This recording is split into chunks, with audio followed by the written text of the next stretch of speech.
This video was made possible by NordVPN. This is Pacifica, a coastal city in California that is slowly disappearing. The reason is that Pacifica is fighting a battle against an opponent who can't lose, as it's fighting against Mother Nature, more specifically, the ocean. See, in 2016, bizarre weather patterns led to the rapid erosion of 30 feet of Pacifica's coastal cliffs within a single year. Harsh, powerful waves whipped against the coastline, weakening the base and creating an imbalance that would cause the immediate evacuation and condemnation of several apartments and businesses. The damage cost $16 million, and for a city that runs on $36 million annually, this was a big blow. But Pacifica wasn't the only region that felt the sting of combined extreme drought and storms, as 96% of beaches and cliffs in Northern California, 89% in Central California, and 79% in Southern California faced a significant shoreline retreat and erosion during the 2015 to 2016 El Niño winter. 6 years later, the Pacifica Cliffs are a vacant reminder of the Golden State's vulnerable geographical layout, with many properties either demolished or swept up by the sea. 200,000 people live in California's low-lying coastal areas that are under threat of flooding from the rising sea levels. It's a condition that continues as you head towards San Francisco. This area alone has experienced a 6-inch rise in sea levels since the 1950s, and it's certainly not slowing down anytime soon. The consequences of the water rising just 2 to 6 feet more are horrifying.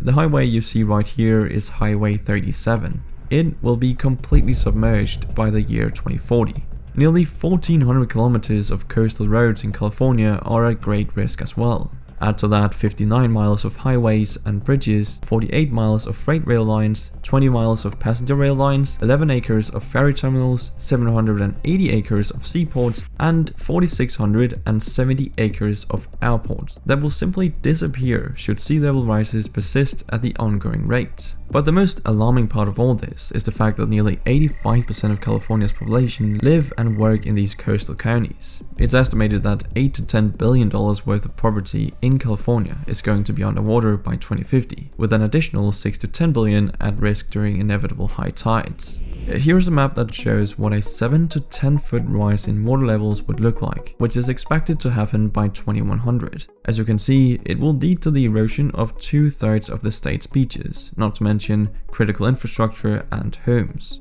It's crazy to think that water, not earthquakes, is the biggest of California's problems. But rising seas are not the only element that makes California's geography terrible. See, Central Valley, a broad, elongated flat valley that dominates the interior of California, is suffering a drought that most Californians might not even be aware of, which is a bit of a problem because California is a rich agricultural hub not only for the United States but the entire world. 1/3 of the US vegetables are grown here, and as you can expect, all this requires a lot of water, something California is running out of.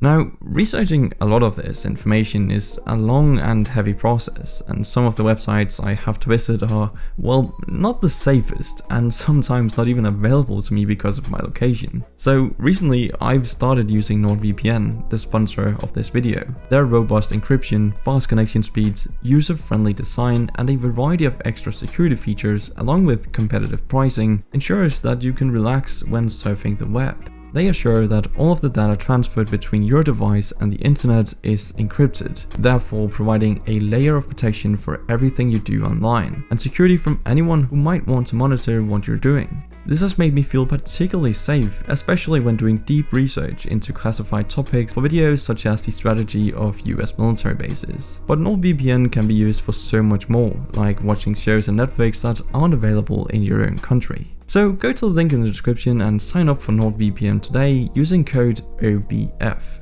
Thank you again to NordVPN for sponsoring this video. Alright, so California is running out of water, and it's a problem that has its roots in how California stores and harvests its water, and it's quite unusual. See, it all has to do with snowpacks. The snowpacks is the snow that accumulates atop mountains over winter. After each snowfall, a fresh coating is packed atop the previous one, forming a thick reserve of water and acts as a natural reservoir. By springtime, the snow melts and the runoff is collected in dams and man-made reservoirs where it's harvested and treated. Excess runoff replenishes groundwater and keeps the system going.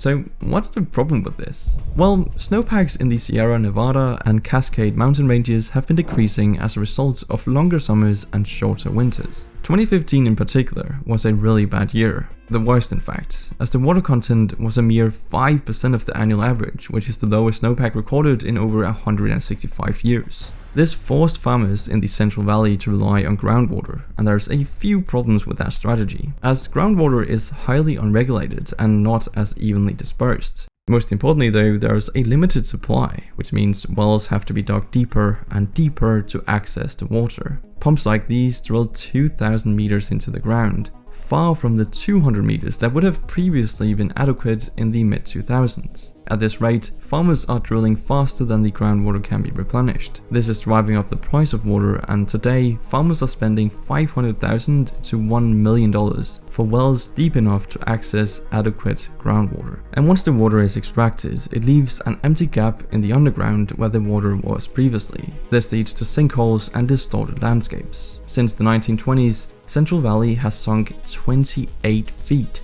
and the United States Geological Survey's tracking of subsidence areas along the valley shows some alarming results. Look at this map. The red patches reveal how much of the San Joaquin Valley has been severely damaged by unregulated groundwater harvesting, and as you can see, it's certainly not insignificant, and as long as groundwater harvesting continues, more red patches will be added to this map. But what are the consequences of droughts and drying soil?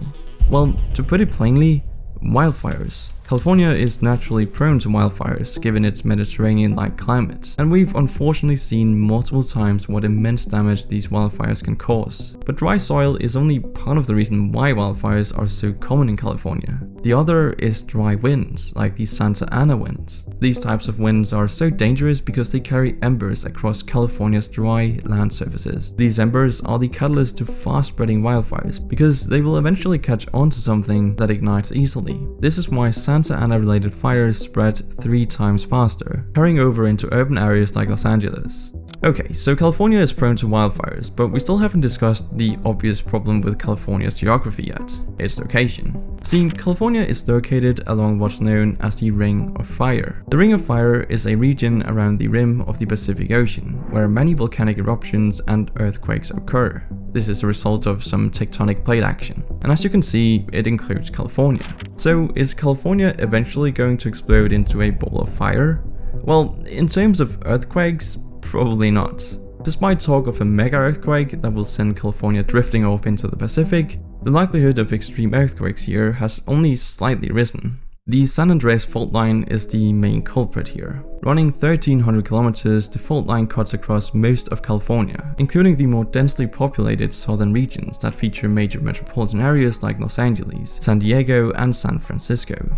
It's pretty hard to miss this fault line from an aerial view, and research into its activity has been conducted for decades, and the consensus is that the likelihood of an earthquake has only increased by 2%, so there shouldn't really be cause for concern, although earthquakes and their likelihoods are still largely unpredictable and can only be measured as they occur. So this variable is something residents and responders will have to adequately prepare for. Now, in terms of volcanic eruptions, there are currently over 20 volcanoes known in California, 7 of which are thought to be active. So there certainly is a chance that California will experience one, and based on records of volcanic history, geologists calculate the chance of a small to moderate sized volcanic eruption in California over the next 30 years at 16%. Which means not only will Californians run out of water, starve, lose their homes to the ocean or wildfires, but they're also at risk of dying to a volcanic eruption. This is on top of absurd state taxes. I guess it's no wonder people are now fleeing the state.